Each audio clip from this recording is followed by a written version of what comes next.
Hey, welcome back to STRonomics, everybody. I am joined by Bill Faith and Kenny Bedwell to my right there. That's a I'm crazy joined by shirt. You've Bill. done that Wait, two so episodes in a row. I mean, you could change in between episodes. Come I on. can change, but the shirt's so comfortable. And Did you like my wax it in three, between my three episodes? chest hairs are poking out. So why wouldn't You I have show off? chest hairs? I thought you waxed. I don't see any I chest hairs. yeah, right. Too much of a baby to Um, wax.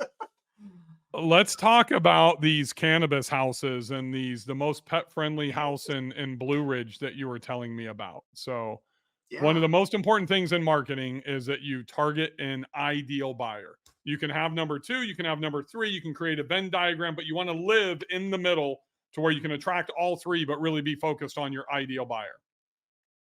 Yes. Most people don't niche into anything and they don't have an ideal buyer in mind when they're buying, designing, stocking, or even creating a listing or pricing or anything. But you met a girl in Blue Ridge. Why don't you kind of tell us about that? Yeah. So for the record, I didn't take a stinking trip down to Blue Ridge, but no, I'm just kidding. Like people call me the Blue Ridge hater, but no, I'm kidding. So You I are. was at You're a the Blue conference. Ridge and Logan, Ohio hater. Apparently some Hater. other markets too I got in trouble for, but Hater. they will not be named. Hater. What? Hater. Oh yeah, hater, Hater. big time hater. Here incoming realtors messages from realtors. Anyway, Branson. oh gosh, yeah, Branson. I got another one for you too. That is, it's a newer one. I'll tell you afterwards. So yes, so I met this girl at a conference, and she was telling me about her properties in Blue Ridge, and she's like, "Yeah, they're actually doing really well." I was like, "Cool, like show me." And she pulls up this picture or like her Airbnb listing, and they're like boring cabins in Blue Ridge. I'm like, "What do you mean they're doing well? Like, did you inherit them? Like, what like did you buy these in 2014 when it's the first cabin ever? Like, what like how are these doing well?" And she's, "No, I bought them 2 years or I bought them a year ago." And I'm making about 20% more than like the competition. I'm like, well, what are you doing? And I start going through the pictures, and every freaking picture has a dog in it. And the title of her Airbnb listing is like the pet friendliest B&B in Blue Ridge. And she like has custom made dog biscuits and like other weird stuff where like dogs can like put their paw on a stone and then they have a souvenir and they can take a picture with it. And they have like this little dog like park area where dogs can play fetch and potty, and they have the dog bags and the dog doors and the bowls and all this like, so I mean like it's not crazy expensive, but she like is not just pet friendly, she is pet friendly-ist. you know and it people see it and they're like, I have to stay here. And she tells people all the time, and this is really really interesting to me, and I'm still like kind of grasping this myself in the businesses that I do, but she is so niche down that it's like like when families come and stay there, she tells them, look, if you are allergic to hair or you just like you're here to stay here with your family, don't stay here at all. This isn't for you. This is for people who want to bring their pets. And she says she oftentimes rejects a lot of guests that don't fit for her properties. She also has a cannabis property too. She's like, you, this is a smoke, like not smoke free, but you can smoke at this property. Please smoke. And like, there's like all this like cannabis stuff there. And she tells people like who are like, well, I'm a little bit sensitive to smoke. Don't stay here. This is not the property for you.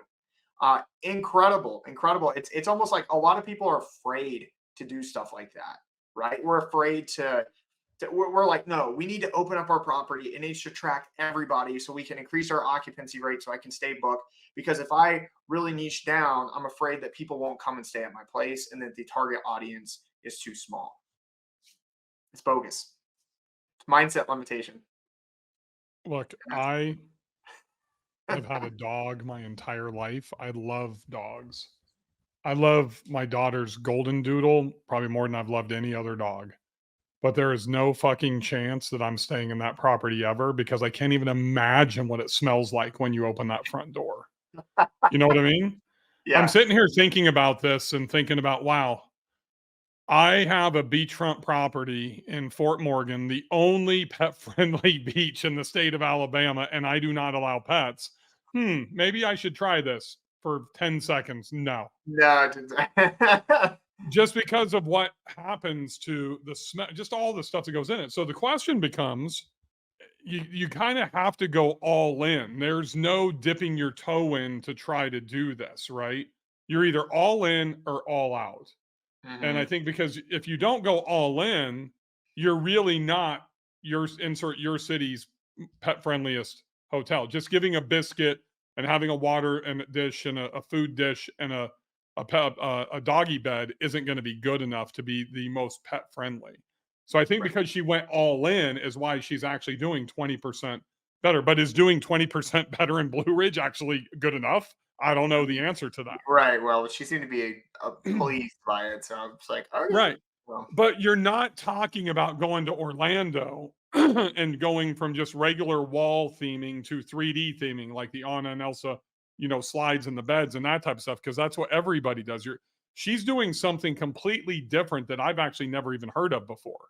Have you ever heard of something like that before? no, that's why I was like, she was like, I'm in Blue Ridge and doing well, and I was like, tell me more. But it's So, funny because it's exactly what Mike yeah. McAllowicz talked about when we were in Montana at the mastermind meeting, Yes. right? Yes, he And he did. used a dog analogy, and Yeah. he's a pet lover. And he would be the ideal guy. I want you to send me the listings. I'm going to text it to him and say, dude, you need to go on vacation. Take your wife to Blue Ridge just so you can take your dog. You'll love it. And he'll be, yes, I Right. love it. I'm going. Yeah. That's funny. So Well, so all right. she's doing cannabis and pets, and she's all in. I'll just use another example. There's 2 or 3 all in Taylor Swift themed properties here in Nashville. How is it different to be Taylor Swift themed? Or Brie and I went to dinner last night and walked by this pink house in East Nashville. It's all pink from the concrete to the trim, everything's pink. How Mhm. are those things different than being the pet friendliest house or the cannabis house? So, okay, I have seen this not work as well. All right. I found a, well, gosh, overly themed Harry Potter house in the middle of Columbus, Ohio. I found an overly, or talked to a client who had an overly themed Nightmare Before Christmas house in the middle of Indianapolis. Who are you targeting I when you remember do? that house, by the way. Yes. Who? So like when you think about these things, so we'll go back to like the pink house and all this. Like so like who are you targeting when you make your house entirely pink? People that loved the Barbie movie for about 2 weeks. Sure, but who comes to Nashville? Bachelorettes, right? Bachelorettes, yeah. Exactly. And apparently girls like pink. So I Really? wouldn't know. I'm just kidding. So both of my daughters like obsessed with pink, but like that, like they are targeting bachelorettes. That's who's going to come to their property. So like when you do something like this, don't go, oh, cool. I've always wanted to do an Indiana Jones place in my like property in like, Gulf Shores. I'm going to do it. It's like, no, and don't put that on me either. Don't say Kenny told me to do something like that. No, don't put that on me. But no, don't do something like that because remember, who are you trying to target? So Blue Ridge, people bring their pets up here. That lady knew that. In Atlanta, where her property is in Atlanta, the cannabis friendly one, people smoke pot. That's not surprising to a lot of people, like about Atlanta. So like it's like she knows that, and she's not only just like oh yeah, you can do this here. She's leaning into pet friendly. It's not about checking the boxes. I'll give you a better example. I was saving this one because this is something very easy. Every single person can do on this listening to this podcast that has a property that's quote unquote family friendly. So I made recently. I've been traveling a ton just for conferences and just I don't know, just traveling a lot. When we went to the Poconos, remember I told you I brought my family and we stayed in Hmm. Airbnb. I literally on purpose recorded myself looking for an Airbnb in the Poconos. I wanted to see like what I was like from the guest per I don't know, I'm weird like that, but like from the guest's perspective, I'm like, what am I specifically looking for? What I realized in this process is I was not just looking for family friendly. I was looking for people to show me why they were family friendly. Okay. So what I mean by that is like I went in the filters, I checked pack and play because that's what I need. Crib. What was the other thing I checked? Oh, high chair, booster seat, like whatever the filters were for family friendly, and Outlet they're all. covers, you checked every box. Yeah, I checked all the boxes. There's still a ton of properties that pop up, and I'm like, well, damn, I got to go through like 30 properties to figure out, and they're all really nice, all luxury in the title, all, it's like, okay, great. I got to figure out. And the one I picked, it had a freaking picture of the stuff that they had up at the front. It wasn't their hero shot. It was like, shot number 5 or 6. And I was like, oh, yeah, we need that. Okay, great, honey. We don't have to pack any of this crap. They've got it. And this is what it looks like. And she's like, perfect. That's how. And then they also had a play set in the backyard for my daughter because she likes that kind of stuff. We looked over really, really nice homes, and I'm sure they had that stuff. I didn't see it. And like just going like digging through the amenity check boxes and stuff in the listing, people aren't doing that. They're looking at the photos and they're trying to decide between you and like 50 other properties that all are luxury in the time. And it's like, what's different? And if you're gonna say family friendly, be freaking family friendly. Show it. What's Anyway. different is the marketing. Well, yeah, exactly. So the girl in Blue Ridge could have that in her title, but if she doesn't put a dog in every image, or show all the shit that she gives to them, the play yard or whatever it is, then it's just like any other house that says they're pet friendly, right? And it's amazing that the Right. misses that people have because they don't showcase that stuff. How many people at the beach supply beach chairs and a beach cart, but you can't even find it in their listing? If you can't see it, then the guests don't know that you have it. So Um, what other types of yeah. niches? Because I don't think that Harry Potter themes or Disney theme or whatever, because of what's happened. I mean, specifically like in Orlando, it's one of the reasons I'm not a big fan of. There's like a Harry Potter themed cabin in Gatlinburg that I don't like in the Smokies because I personally don't think it fits. It may be unique, it may stand out, but just not a really big deal for me.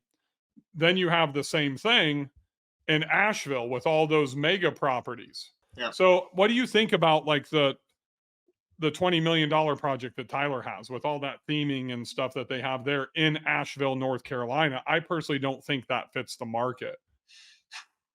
I don't either. Um, it's just way too much risk. A 20 million. Well, that's a different conversation.